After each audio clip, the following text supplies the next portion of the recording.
Bonjour à tous, j'espère que vous allez bien, j'espère que vous vous portez bien.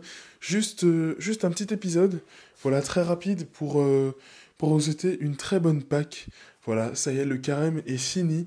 Je vous souhaite bonne fête de Pâques à tous. Bonne fête de Pâques 2024. Donc voilà, on a passé 40 jours plus ou moins dans la pénitence et dans le jeûne régulier. Pour ma part, c'est vrai que moi, pour le côté jeûne alimentaire, je ne l'ai pas du tout fait.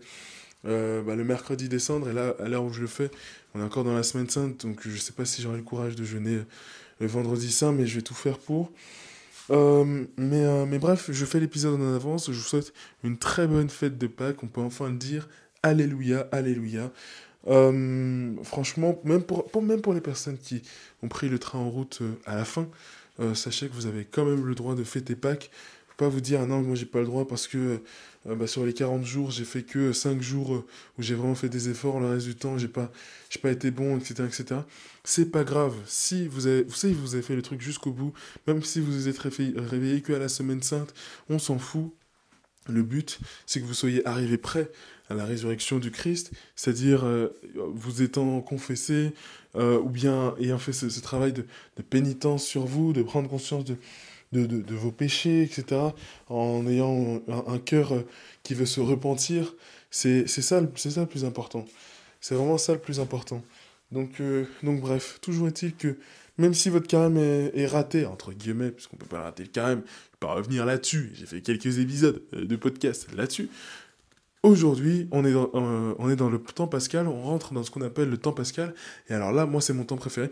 En vrai, mon temps préféré, c'est plus le temps de la Pentecôte. Mais le temps pascal, j'aime beaucoup aussi, parce que là, Jésus est ressuscité, il va se passer des trucs de fou. Là, tu sais, c'est, ok, l'histoire est accomplie, maintenant la suite. What next? Comme on pourrait dire en anglais. C'est quoi la suite? Et là commence le vrai projet. Et moi, j'aime beaucoup cette phase-là parce que ça veut dire, ok, maintenant c'est à nous. Tu vois, maintenant c'est à notre tour.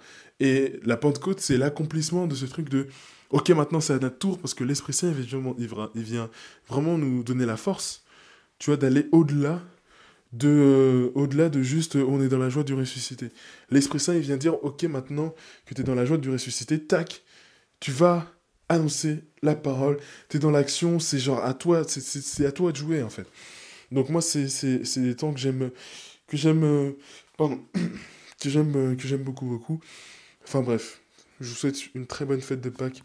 Encore une fois, juste pour un rappel, j'en profite pour préciser les prochains contenus que vous verrez par ici. Donc en gros, je suis actif tous les jours sur Instagram. Et chaque semaine, chaque dimanche à 15 heures, en épisode de podcast. Juste pour vous rappeler un petit peu ça. En épisode de podcast. Donc chaque semaine à 15 heures. La semaine prochaine, on va parler de est-ce que c'est un péché de se mettre en couple avec un non-chrétien, avec une personne d'une autre religion. Donc voilà, en espérant que ça vous plaise, encore une fois, je vous souhaite un très bon dimanche de Pâques, des bénédictions. À très vite, salut, salut.